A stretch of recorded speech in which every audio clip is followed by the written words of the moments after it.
민수기 11장 1절부터 9절의 말씀을 가지고 여호와의 불이 그들 중에 라는 제목으로 하나님의 말씀 같이 묵상합니다. 교회의 청년들이 선교의 기금을 마련하기 위하여서 카워시 행사를 기획하게 되었습니다. 그런데 행사 당일 아침이 되어 보니까 공교롭게도 폭우가 내리고 있는 겁니다. 상식적으로 비가 오는 날 세차를 하지 않기 때문에 많은 청년들이 낙담을 했고요, 절망을 하게 되었습니다. 그런데 한 청년이 굉장히 지혜롭게 적은 팻말 하나를 가지고 옴으로 인하여서 분위기가 완전히 반전되고 말았습니다. 내용은 이것입니다. 우리는 씻고 하나님은 헹구신다. 우리는 씻고 하나님은 헹구신다. 이 말 한마디를 가지고 분위기가 완전히 역전되었습니다. 모두가 다 안 된다고 여겼는데요, 비가 차를 닦은 후에 헹굴 것이다, 이 청년이 생각했던 것입니다. 결국 그 청년의 작은 지혜로 넘치는 선교 헌금이요 충분히 마련할 수 있었습니다. 청년의 지혜는 모두가 다 부정적으로 이야기하고 있는데 주 안에 살 수 있다고 하는 굳은 믿음이 비롯되어졌기 때문이었습니다. 과거의 경험에 의하면 비 오는 날 세차하는 거 안 된다고 하는 고정관념, 과거의 생각에서 갇혀 있지 않았던 것입니다. 여러분, 똑같은 상황에서 내가 어떻게 대처하느냐에 따라서 성공과 실패가 갈리는 것입니다. 뿐만 아니라 칭찬과 책망도 갈라질 수밖에 없는 것입니다. 여러분, 우리가 하나님을 믿는다면 하나님에게 칭찬과 인정받는 인생 살아야 마땅한 것입니다. 하지만 현대를 살아가는 많은 신앙인들은요, 하나님의 인정과 칭찬보다는 책망과 징계를 더 많이 초래하며 살아갑니다.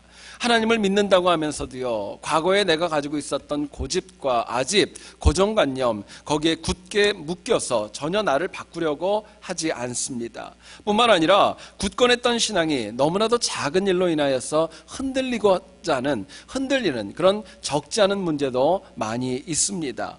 결국 삶에 임할 수 있는 여호와의 불, 징계를 피하려면은 징계가 임하는 원인 저희들이 바르게 파악하고요, 그것을 피할 수 있고 그것을 이기는 능력이 저희들에게 필요한 것입니다.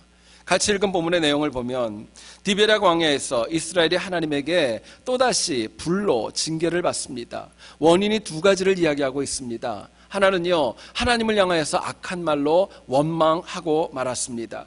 또 다른 하나는 하나님께서 날마다 채워주시는 만나가 아니라 과거에 자기들이 먹었었던 그 애굽의 음식에 대한 그리움이 적지 않았던 것입니다. 모세의 중보기도로 인하여서 하나님의 징계였던 불이 꺼지게 되었지만은요, 이스라엘을 향한 하나님의 징계는 여기서 그치지 않았고요, 앞으로도 또다시 반복되어지고 또 반복되어지게 됩니다.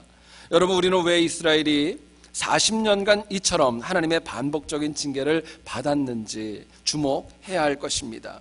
이스라엘이 초래한 징계의 원인은 사실은 당시 이스라엘만의 문제가 아닙니다. 여기 앉아있는 우리에게도 동일하게 적용되어질 수 있는 동일한 징계의 원인이 될 수 있는 것입니다. 여러분, 인간은 죄인이기 때문에 하나님의 진노를 유발하는 악함이 저를 비롯한 우리에게, 모두에게, 누구에게나 있습니다. 지혜로운 신앙인은 그럼에도 불구하고 하나님의 징계가 원하는 원인이 무엇이고 그것을 이기기 위해서 어떻게 해야 될지를 바르게 알고 살아가는 것입니다. 본문을 통하여서 우리가 여호와의 불, 징계가 임하는 원인이 과연 무엇이고 우리가 그것을 해결하기 위해서 어떤 지혜가 필요할까, 본문이 주는 지혜 같이 한번 나누어 보기를 소원합니다.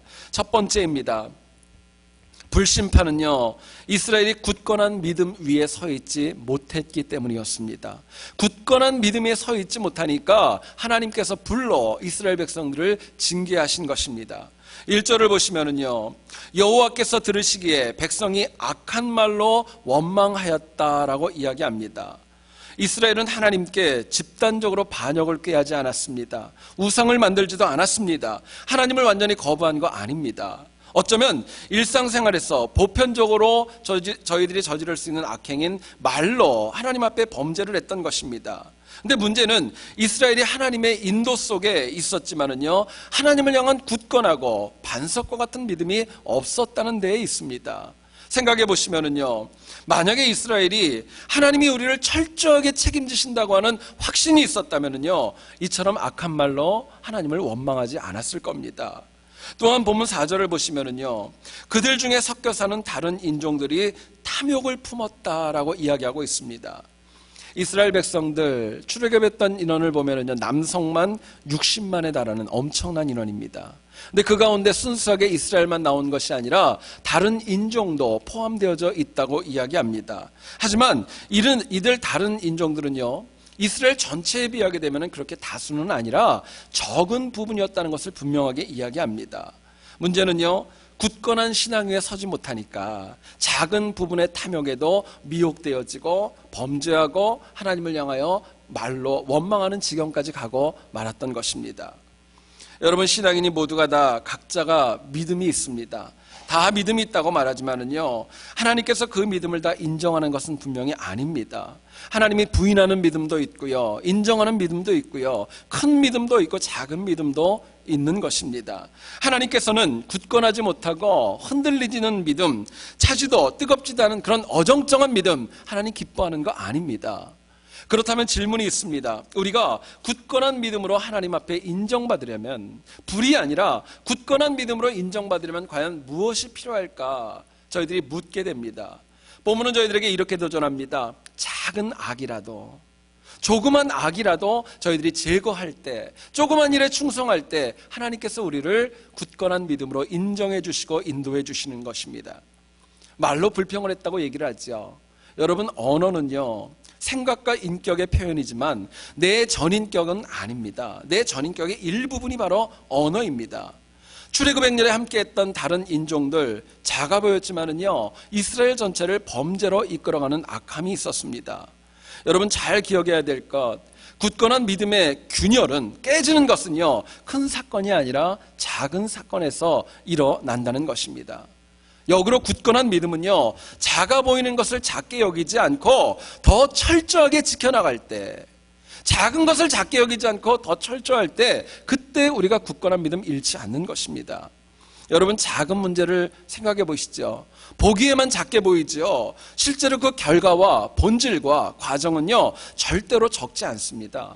나중에는 큰 결과를 초래하는 것이 작은 것으로부터 시작되어질 뿐입니다. 성경을 보면 남유다의 선한 왕 중에 하나였던 여호사밧이 북이스라엘의 악한 왕으로 유명한 아합과 친하게 지냅니다. 성경을 보니까 길르앗 라못 땅을 정벌하기 위해서 함께 전쟁도 출정합니다. 그리고 아합의 딸이었던, 그리고 바알을 숭배하는 이세벨의 딸 아달랴를 여호사밧이 남유다의 왕비로, 그러니까 자기 아들의 며느리로 받아들이는 것입니다. 여러분, 당시 여호사밧은요, 솔로몬 이후에 가장 강력한 국가를 이루었습니다. 이방 국가가 쳐들어왔을 때 전쟁에 나가서 성가대를 앞서서 이겼었던 영적 체험도 있었습니다. 모든 면에서 든든하고 반석과 같다고 생각을 했었는데 별 생각 없이 한 여인을 자기의 아들 여호람과 맺어 주게 되었던 것입니다. 여러분, 어떻게 되죠? 나중에 이 아달랴라는 여인이 작게 시작된 그것이 여호사밧의 아들과 손자들 모두를 다 진멸하게 됩니다. 성경을 보니까 하나님께서 다윗에게 약속하시죠. 네 등불이 꺼지지 않을 거야. 약속하셨는데요, 이 사건으로 인하여서 거의 꺼질 뻔하는 위기에 처하게 됩니다. 실제로 남유다에서 아달랴는요, 다윗 자손이 아님에도 불구하고 무려 남유다를 7년 동안이나 통치하는 것을 성경이 저희들에게 이야기합니다. 선한 왕 여호사밧이 작은 일에 철저하지 못했을 때, 작은 악을 제거하지 못했을 때 결국은 한 나라가, 든든했던 나라가 넘어질 수밖에 없는 위기에 봉착하고 말았던 것입니다. 여러분, 주의 백성들이 하나님 기뻐하지 않는 것을 너무나도 잘 알면서 크고 작은 일을 구분하는 것은 이미 틀린 것입니다. 문제는 크고 작은가가 아닙니다. 오히려 작아 보여도 악은 결국 크게 된다는 거 여러분 잊지 마셔야 됩니다. 신앙인은 하나님 기뻐하지 않는 악은요, 크기와 무관하게 뭐든지 상관없이 철저하게 근절할 수 있어야 될 것입니다. 여러분, 악은요, 절대로 작은 악이 아닙니다. 작아 보이는 것이 나중에는 내 인생을 바꿀 수 있고요, 우리 가족과 우리 교회 공동체를 위협하는 악한 것으로 성장할 수밖에 없기 때문에 그렇습니다. 여러분, 그렇기 때문에 우리가 굳건한 믿음 쓰기를 원한다면요, 작은 것들, 사소한 것들, 하나님 기뻐하시는 것들 바르게 우리들이 캐치하고 그거 지키는 신실함이 필요한 것입니다. 실제로 있었던 일입니다.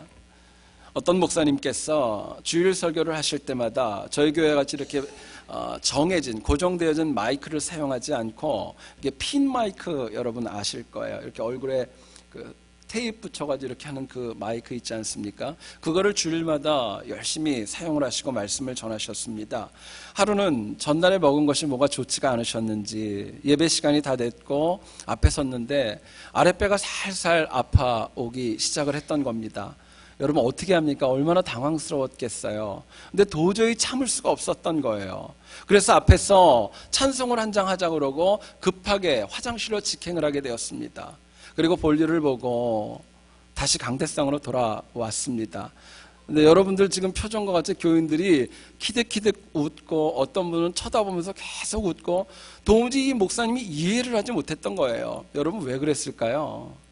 그 핀 마이크를요 안 끄고 갔던 거예요. 그리고 그 핀 마이크가 성능이 무지하게 좋았던 거예요. 교회에 앉아 있었던 모든 교인들이 여러분들이 상상하는 소리와 여러분들이 상상하는 상황을 다 귀로 직접 듣게 되었던 것입니다. 여러분 우리가 패역한 세상을 살아가면 살아갈수록 작은 악, 사소한 일, 여기에도 더 민감하고 철저할 수 있어야 됩니다. 내 안에 다른 민족, 작은 패역함이 있다 할지라도 철저하게 버릴 줄 알아야 됩니다. 내가 최근 작은 일로 인하여 범죄하는 것이 있고 내 전인격을 위협하는 것이 있다면 단호하게 멈출 수 있어야 됩니다. 사람들은 큰 일은 철저하고 작은 일은 대충 합니다. 그러나 작은 일, 사소해 보이는 일에 철저해야 사실은 큰 일도 저희들이 철저하고 분명하게 굳건한 믿음 위에 서서 할 수 있는 것입니다. 20세기 초반에 미국의 경제학자였던 프레드릭 테일러는 이런 말을 했습니다. 1초의 시간을 헛되이 보내지 않으면 미국의 산업 현장에서 30% 이상의 생산성을 높일 수 있다. 논문을 발표를 했습니다. 여러분 1초예요. 1초를 갖다가 제대로 쓰면 미국의 생산성이 30%가 올라갈 수 있다고 단호하게 이야기를 했던 것입니다. 우리가 생각할 때 1초라는 시간은 그렇게 커 보이지 않습니다. 그런데요, 다시 보면은요, 우리가 생각하는 것처럼 1초는 그렇게 짧은 시간 아닙니다. 미국 IBM의 슈퍼컴퓨터인 왓슨이라는 컴퓨터는요, 무려 1초 동안에 100만 권 이상의 책의 내용을 읽어낼 수 있다고 합니다. 여러분 벌새라고 아시죠? 1초 동안에 무려 부리를 갖다가 나무를 쪼는 속도가 1초에 90번을 쫄 수 있대요. 아무도 안 놀래요, 우리 교인들은. 90번이 상상이 안 가시니까 얼마나 빠르고 얼마나 대단한 것입니까? 여러분 특히 올림픽과 같은 세계적인 스포츠 경기에서 1초는요 정말 메달뿐만이 아니라 기록을 바꾸는 그런 긴 시간입니다. 실제로 1996년 애틀란타 올림픽에서 처음으로 도입된 카메라가 있습니다. 1000분의 1초를 판독하는 카메라로 승부를 가리게 되었던 것입니다. 여러분 생각을 해보시죠. 결국 우리가 작은 일은 없고 매사와 매 순간 다 큰 일로 직결될 수밖에 없다는 것을 저희들에게 이야기합니다. 여러분 지금 여러분들의 현실에서 일하는 것 하나님이 주신 것인데 그것이 혹시라도 작아 보여서 마음에 상처가 있지는 않습니까? 내 인생 전체에서 지금 내가 하고 있는 일이 그렇게 커 보이지 않고 대수롭지 않게 여겨질 수도 있을지 모르겠습니다. 지금 내가 만나는 사람들, 내가 교제하는 사람들 별 볼 일 없어 보이고 싫을 때도 분명히 있을지 모르겠습니다. 많은 분들이 그렇게 얘기를 합니다. 지금 저 사람은 싫지만 나중에 내가 훌륭한 사람을 만나면 그 사람한테는 인사를 잘하겠다, 나이스하게 하겠다, 그렇게 생각을 합니다. 근데 여러분 잊지 마셔야 될 것, 지금 못하면은요, 지금 나에게 주신 상황에서 작은 것에 충실하지 못하면 나중에 아무리 위대한 인물 앞에서도 할 수 없는 것입니다. 여러분 하나님께서 지금 뭘 하라고 여러분들에게 명령하십니까? 교회에서 주신 직분이 무엇입니까? 작게 여겨질 수도 있고 직장과 가정일도 어떻게 보면은 남들에 비해서 작아 보일 수도 있을지 모르겠어요. 그러나 지금 주어진 바로 그 일에 철저하고 꼼꼼하게 수행하는 신실함이 저희들에게 필요한 것입니다. 여러분 잘 들으셔야 될 것 또 한 가지, 특히 신앙인은요 완벽하게 뭔가를 잘하는 그런 것도 굉장히 중요하지만 평화를 지키기 위해서 우리들이 작은 일에 철저하는 지혜가 필요합니다. 여러분 어떤 분은 하나님의 일을 할 때 작은 일이라도 철저하게 계획을 세워서 참 잘합니다. 근데 철저한 계획이 하나님의 교회의 질서를 깬다면요, 그건 하나님의 지혜 아닙니다. 하나님 기뻐하시는 거 아니에요. 하나님께서는 철저함을 저희들에게 강조합니다. 조그만 악도 버리길 원하시고 조그만 선한 거 캐치하기를 원합니다. 그러나 하나님의 교회가 평화롭고 굳건해야 된다는 대원칙 지키기를 원하시는 겁니다. 여러분, 결국 작은 일의 시작과 과정도 철저해야 되겠지만 결과도 철저해야 굳건한 믿음에서 벗어나지 않는 것입니다. 우리는 마태복음 16장 16절에 나오는 사도 베드로의 고백을 잘 압니다. 주는 그리스도이시여 살아계신 하나님의 아들이십니다. 예수님께서는 이 말씀을 들으시고 말씀하셨습니다. 이 반석 위에 내 교회를 세우시겠다고 이야기했습니다. 여러분, 하나님은 우리가 반석과 같이 굳건한 믿음을 가지기를 원하시는 것입니다. 패역한 세상을 이길 힘은 인위적으로 얻는 거 아닙니다. 노력해서 얻는 것도 아니고 내가 하나님을 붙잡는 굳건한 믿음, 위로부터 공급하시는 그 은혜를 내가 가질 때 비로소 어떤 일에도 흔들리지 않는 믿음 가질 수 있는 것입니다. 여러분, 우리가 항상 나에게 주신 작은 일들, 내가 정말 외면할 수 있는 작은 악이라도 저희들이 주의 이름으로 이길 수 있고 굳건한 믿음 가운데 날마다 승리하는 우리 모두 될 수 있기를 주님의 이름으로 축원드립니다. 두 번째로 생각할 것은요, 불로 징계하신 이유는 이스라엘이 과거 지향적이었기 때문입니다. 과거를 자꾸 되돌아봤기 때문에 그래요. 오늘 보면 4절부터 6절을 한번 보시죠. 누가 우리에게 고기를 주어 먹게 하랴. 우리가 애굽에 있을 때는 값없이 생선과 오이와 참외와 부추와 파와 마늘들을 먹은 것이 생각나거늘 이제는 우리의 기력이 다하여 라고 이야기합니다. 여러분, 이스라엘은 하나님께서 주신 만나보다도요, 애굽에서 먹었던 음식들, 그게 더 그리웠던 겁니다. 한편으로 생각해보면 이해도 갑니다. 생각해 보시죠. 400년을 애굽에서 살았던 거 아닙니까? 광야에 있던 시간보다 훨씬 길었기 때문에 그들의 입맛은 애굽에 맞게 되었을 것 당연하게 생각할 수 있습니다. 근데 여러분, 한 번만 더 생각해 보면은요, 애굽에서의 삶이 화려했습니까? 이스라엘 백성들은요, 집권층이 아니었어요. 그 땅에서 패역하고 힘들고 어렵게 살아가는 노예 출신이었다는 것을 저희들에게 말씀하고 있습니다. 본문에 나오는 생선과 오이, 부추와 파, 마늘, 많은 것들 광야에서 먹을 수 있는 음식 아니었습니다. 이는 뒤에 두고 온 애굽의 삶과 식습관에 대한 그리움이 너무나도 절실한 것을 저희들이 보게 됩니다. 성경을 저희들이 묵상하고 이스라엘 백성들의 출애굽 과정을 가만히 보면은요, 참 많이 안타깝습니다. 이스라엘은 무슨 일만 있으면 항상 앞으로 나가려는 것이 아니라 자꾸 뒤로만 갑니다. 자꾸 뒤로 가겠다는 거예요. 우상을 만들어서 다시 뒤로 가겠다고 얘기를 하고 다시 지도자를 세워서 애굽으로 돌아가겠다는 얘기를 너무나도 자주 합니다. 이미 그들은 노예가 아니라 하나님의 백성으로서의 새로운 정체성을 가지고 있었지만 문제는 과거지향적인 태도로 인하여서 하나님의 불의 징계 피할 수 없었던 것입니다. 여러분, 사람에게는 누구나가 다 귀하고 아름다웠던 과거가 있습니다. 그런데 여러분, 과거는요, 추억으로 남는 것입니다. 과거로 우리가 아무리 좋아도 돌아갈 수 없는 거예요. 우리가 살아가야 될 시간은 현재와 하나님이 주신 미래일 뿐입니다. 특히 신앙에는요, 예수 그리스도를 믿음으로 말미암아 죄인이었던 우리가 이제는 의인으로 바뀌었습니다. 죄인의 모습으로 돌아가는 거 하나님 기뻐하는 거 아닙니다. 이제는 의인으로 하나님의 백성답게 살아가는 거, 하나님 우리에게 원하는 것 바로 그와 같은 삶입니다. 자, 그렇다면은요, 우리가 어떻게 하면 과거 지향적인 삶을 좀 이길 수 있을까요? 여러분, 우리가 과거 지향적인 거 나는 아니야 얘기할 수 있겠지만은요, 알게 모르게 내 삶에 너무너무 많이 있습니다. 이거 어떻게 이길 수 있을까요? 본문은 저희들에게 이렇게 도전합니다. 우리에게 매일 공급하시는 만나에 감사하라는 것입니다. 과거가 아니라 지금 나에게 공급하시는 그 만나에 감사할 때 옛날에 있었던 아픔들, 과거에 대한 것들 다 잊을 수 있고 앞으로 나아갈 수 있는 것입니다. 본문 구절을 보면 밤에 이슬이 진영에 내릴 때 만나도 함께 내렸더라 이야기합니다. 여러분, 하나님께서는요, 아무것도 없는 광야에서 하나님의 방법대로 매일같이 만나를 40년 동안 공급해 주셨습니다. 여러분, 성경뿐만이 아니라 역사어들을 보세요. 만나를 먹었던 민족이 어디 있나? 인류 역사에서 하나님의 만나를 먹었던 사람은 아무도 없습니다. 오직 이스라엘 백성들 뿐입니다.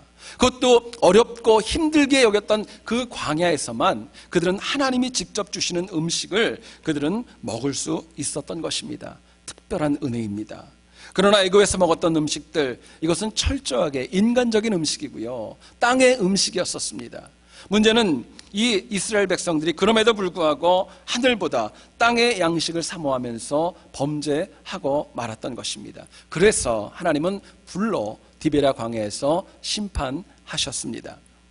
여러분, 이스라엘 백성들 진노의 불에 심판을 받았던 것, 하나님이 날마다 새롭게 공급하시는 만나에 감사함이 없었기 때문입니다.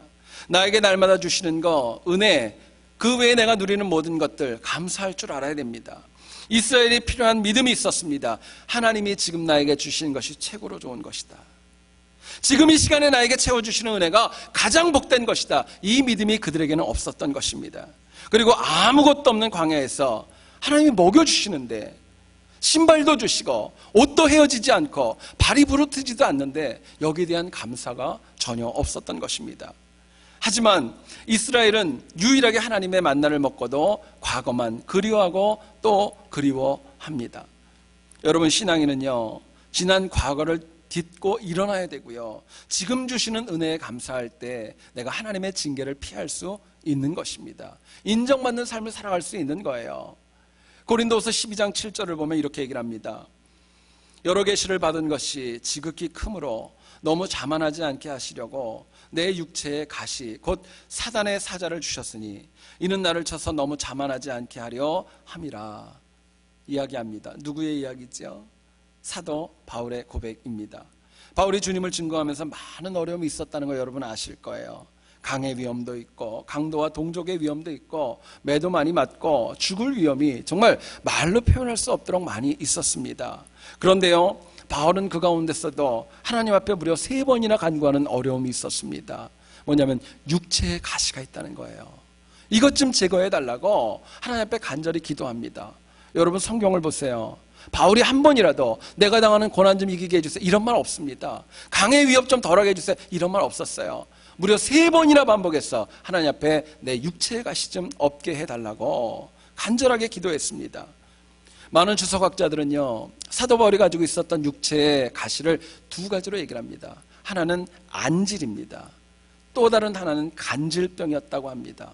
여러분, 둘 다 심각하죠. 안질이 걸리게 되면은요, 책을 읽기도 불편하고 눈에 눈곱이 끼어가지고 사물을 제대로 보지 못한다고 합니다. 여러분, 말씀을 전하는 사람이 앞에 사람도 제대로 못 보는 거 얼마나 어려울까요? 설교를 하는 영혼이 갑자기 말씀을 열심히 전하다가 거품을 물고 넘어졌다고 생각해 보십시오. 그게 덕이 되겠냐고요. 바울은 더 힘있게 더 능력있게 사역을 감당하고 싶었지만 자력으로는 어쩔 수 없는 육체적인 가시가 그 영혼을 가로막고 서 있었던 거예요. 그렇기 때문에 3번이나 고쳐달라고 간절하게 하나님 앞에 엎드렸습니다. 그런데요, 고린도후서 12장 19절은 저희들에게 이렇게 얘기합니다. 내 은혜가 내게 족하도다. 이는 내 능력이 약한 데서 온전하여짐이라 하신지라. 그러므로 도리어 크게 기뻐함으로 나의 여러 약한 것들에 대하여 자랑하리니 이는 그리스도의 능력이 내게 머물게 하려 함이라 이야기합니다. 바울은 지금 굉장히 힘들었습니다. 근데요, 생각해 보니까 지금 나에게 채워주시는 은혜가 너무 많이 있다는 거예요. 너무너무 감사하고요, 육체의 가시보다 하나님이 지금 주시는 은혜가 더 크다는 고백입니다. 여러분, 현재 내 삶이 힘들고 어렵지만은요, 지금 주시는 은혜에 감사할 때 내가 당하는 육체의 가시, 어려움 이길 수 있다라고 바울은 도전하는 것입니다. 여러분, 신앙생활은 딴 거 아닙니다. 지금 주신 현실에 감사하며 살아가는 것입니다. 지금 주신 현실에 감사하는 거예요. 지금 만나는 사람들과 화평하며 지내는 거, 그게 신앙생활입니다. 지금 주시는 삶에 충성하고 헌신하는 거, 하나님 기뻐하시게 살아가는 거, 그게 신앙생활입니다. 지금 내 앞에 있는 삶이 힘들 수도 있고 기쁘고 보람이 있을 수도 있어요. 그러나 이 모든 것을 주관하시는 분이 하나님이라는 거, 하나님이 가장 좋은 길로 나를 이끌어 주신다는 믿음이 있다면 흔들리지 않는 것입니다. 전능하신 하나님이시기 때문에 광야 같은 세상에서 나에게 가장 맞는, 나에게 꼭 필요한 만나 하나님 지금 이 시대에도 채워주시는 겁니다. 여러분, 그렇기 때문에 지금 주어진 일에 감사함으로 충성하는 자들, 그분들이 상급과 열매를 맺는 승리하는 삶을 살아갈 수 있는 것입니다. 여러분, 하나님이 나에게 주신 것들, 선하고 복된 것들 바꾸려고 하지 마세요. 나에게는 악함은 바꿔야 됩니다. 하나님이 나에게 주신 은사와 선하고 귀한 것들, 그건 바꾸려고 하지 마세요. 오히려 지금 주신 만나에 감사하고 이것을 다양하고 바르게 활용할 줄 아는 지혜가 필요한 것입니다. 오늘 보면 8절을 보면은요, 먹을 것이 없고 음식에 대한 컴플레인이 많았던 이 이스라엘 백성들, 만나를 그냥 먹지 않죠. 맷돌에 갈기도 하고 절구에 찢기도 하고 가마에 삶기도 하면서 다양하게 활용을 합니다. 문제는 이렇게 만나를 잘 활용하면서도 현재 나에게 주시는 만나에 감사하지 못하고 매일같이 뒤만 바라보고 있는 거예요. 애굽게 좋았는데, 애굽의 음식이 좋았는데 뒤만 바라보고 있기 때문에 하나님의 징계가 그들에게 임할 수밖에 없었던 것입니다. 여러분, 지금 감사하지 못하면요, 나중에도 감사하지 못해요. 지금 내가 하나님 앞에 온전하게 헌신하지 못하면 나중에는 그런 시간 없다는 거예요. 어떤 교회에서 한 목사님께서 강사로 초청을 받았습니다. 설교를 시작하기 전에 교인들에게 먼저 양해의 말씀을 이렇게 이야기를 하셨습니다. 오늘 제 설교가 좀 짧을 겁니다. 짧은 이유가 있는데, 설교를 다 준비하고 집에서 나오려고 하는데 저희 집 개가 갑자기 서재로 뛰어들어와가지고 뒷부분에 있는 원고를 갖다 찢어버려가지고 더 이상 어떻게 할 수가 없어가지고 이렇게 와서 설교가 짧을 겁니다. 양해를 구했습니다. 예배가 끝난 다음에 그 교회 한 시무장로님께서 그 목사님에게 다가가서 은근히 이렇게 얘기했답니다. 목사님, 혹시 그 목사님 집에 개가 새끼를 낳으면 저희 집 목사님에게도 좀 한 마리 주시면 어떻겠습니까? 집에 가서 생각해 보세요. 무슨 얘기인지. 여러분, 지금 주신 나의 주신 삶의 현장, 내가 사역하는 교회, 내가 섬기고 있는 목회자, 여기에 감사할 줄 알아야 된다는 것입니다. 사실은 자꾸 딴 데 보면은 아무 은혜 없습니다. 지금 내게 주신 은혜와 기회에 감사하지 못하면 어디 가도 감사하지 못하는 것입니다. 교회 생활을 하다 보면 자꾸 그런 마음이 들죠. 이렇게 하면 더 좋을 것 같아 생각될 때도 있어요. 마음속에 안 그러시겠다고 믿지만 그래도 우리 목사님은 왜 저럴까? 왜 꼭 두 가지로 할까? 좀 세 가지로 설교를 하지. 이런 얘기도 나올 수 있고요. 여러 가지 많은 것들이 있을 수 있는데, 여러분, 그렇다면은요, 지적할 게 아니라 기도해 주셔야 돼요. 지금 내가 감사할 수 있을 정도로 내 믿음이 성숙할 수 있도록 기도하셔야 돼요. 왜냐하면 지금 만족하지 못하면은요, 여러분, 예수님이 오셔서 설교해도 은혜 못 받는 거예요. 지금 이 자리에서 은혜 받지 못하면은 내 마음이 열려서 하나님의 말씀으로 받지 못하면은요, 예수님 오셔도 못 받아들이는 거예요. 결국 지금 주어진 현실에 감사함으로 살아가는 것, 그게 승리의 비결입니다. 감사가 중요한 거예요. 지금 이루어지는 감사, 그게 능력 있다고 저희들에게 도전합니다. 어떤 책을 보니까 마귀가 은퇴를 하면서요, 그동안에 자기가 썼던 영적인 무기들을 팔고자 경매에 붙였답니다. 옆에서 보고 있던 한 사람이 유난히 눈에 띄는 뭔가가 있어가지고요, 질문을 했습니다. 이게 뭡니까? 이게 제일 좀 눈에 띄는데 이게 뭐냐고, 어디에 쓰는 것이냐 물어보았어요. 그때 마귀가 이렇게 얘기를 하더랍니다. 자신 있게 얘기를 하더래요. 제가 제일 아끼고 가장 많이 쓴 것인데 절망이라는 것입니다. 절망이라는 겁니다. 그리스도인이 봉사하고 헌신할 때 절망을 마음에 박아놓으면 10중 8구는 넘어집니다. 이야기를 했어요. 이에 옆에 있던 사람이 또다시 질문해 봅니다. 그럼 혹시 이 절망을 사용해도 안 넘어지는 신앙인이 혹시 있었습니까? 물어보았어요. 마귀가 자존심이 상해가지고요, 잠깐 머뭇하다가 이렇게 얘기를 했습니다. 솔직히 고백을 하는 거죠. 물론 아주 극소수가 있었습니다. 내가 절망을 사용하면 그들은 항상 마음을 다해 모든 것이 다 하나님의 은혜라고 감사하며 또 감사했습니다. 주는 은혜마다 감사했고 결국 내가 그들을 도저히 당할 수가 없었습니다. 고백을 하더랍니다. 여러분, 과거에 집착하고 살아가는 질병을 이기려면 지금 감사하며 살아가는 수밖에 없어요. 지금 감사하며 살아가는 겁니다. 문제는 감사가 귀한데 과거에만 감사하고 미래에 감사하는 거 중요한 것이 아니라 지금 나에게 주신 삶의 정황에서 감사할 줄 알아야 됩니다. 지금 내게 주신 삶의 현장에 감사하고 지금 만나는 사람들로 인하여서 기뻐하고 함께 동역할 줄 알아야 돼요. 지금 내가 살아가는 이 땅에 감사하고 지금 내 앞에 있는 모든 일이 다 하나님의 은혜와 하나님의 가장 정확한 손길 가운데 이루어졌다는 확신으로 감사하며 살아가야 될 것입니다. 그러면은요, 사단이 패역한 이 세상에서 아무리 큰 절망과 아무리 큰 낙담을 준다 할지라도요, 신앙에는 넘어지지 않는 것입니다. 이길 수 있는 거예요. 여러분, 감사는 저절로 느껴지는 거 아닙니다. 감사는요, 일부러 찾으셔야 돼요. 내 삶에서 감사의 조건을 일부러 찾고 찾을 때 그것이 감사가 더 커지는 것이고 배가 되는 것입니다.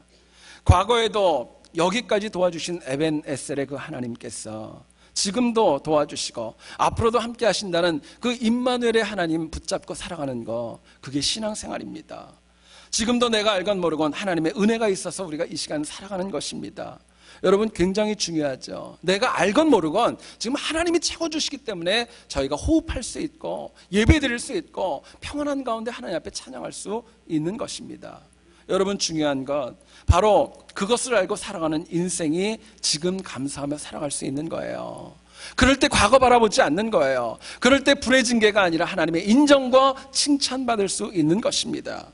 여러분, 우리가 항상 지금 주어진 삶의 현장에서 날마다 나에게 주신 그 은혜에 감사하여서 내가 과거 바라보지 않고 미래를 향해 힘있게 나가는 우리 모두와 우리 세안교회 될 수 있기를 다시 한번 주의 이름으로 축원드립니다.